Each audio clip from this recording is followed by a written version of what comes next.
السلام علیکم۔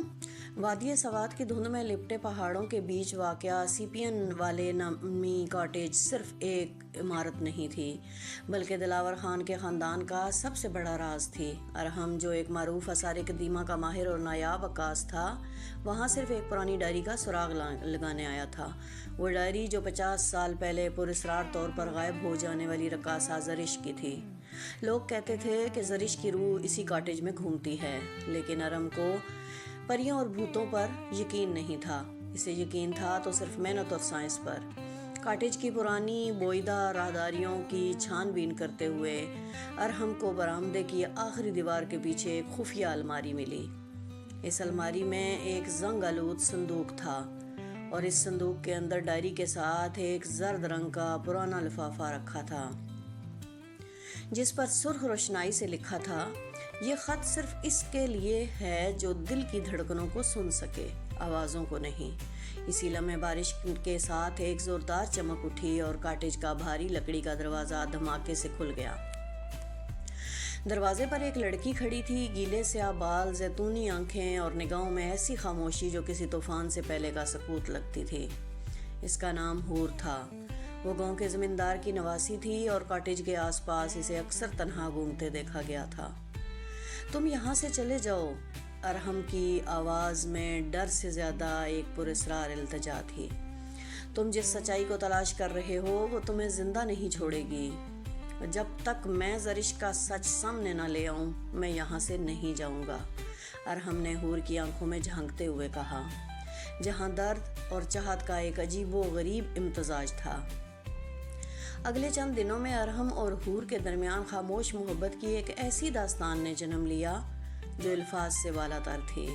وادی کے یخ بستہ ہواؤں میں پرانے کاٹیج کے آگدان کے سامنے بیٹھ کر دونوں نے ایک دوسرے سے وہ باتیں کہیں جو کبھی کسی سے نہیں کہی گئی تھی۔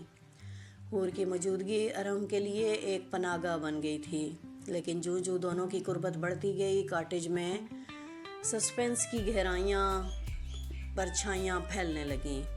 ارحم کو روز رات کو کاٹیج کے اوپری کمرے سے پائل کی جھنکار اور روتے ہوئے گنگنانے کی آوازیں آتی۔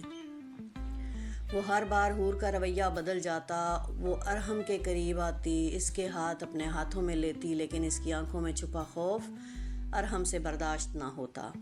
آخرکار وہ خونی رات آ گئی۔ ڈائری کا آخری صفحہ کھولتے ہی ارحم کی عقل دھنگ رہ گئی۔ اس میں زرش کا آخری پیغام درج تھا، جسے تم زندہ دیکھ رہے ہو وہ صرف ایک یاد ہے۔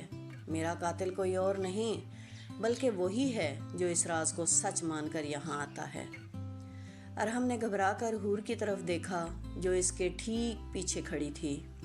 اس کے ہاتھوں میں ایک پرانا دھاتی چاقو تھا اور آنکھوں میں بے تحاشا آنسو بہہ رہے تھے۔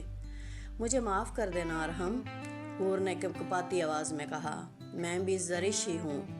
میں 50 سال سے اس کاٹیج میں اپنی قید ختم کرنے کے لیے ایک ایسے انسان کا انتظار کر رہی تھی جو مجھ سے بے لوث محبت کرے۔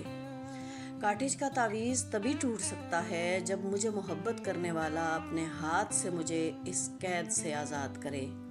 ارحم کا دل دہل گیا۔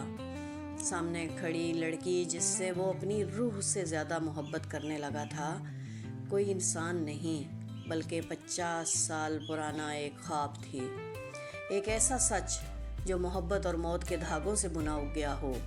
ارحم نے اپنے آنسو پونچھے، حور کے کپکپاتی ہاتھوں سے چاقو لیا اور اسے دور پھینک دیا۔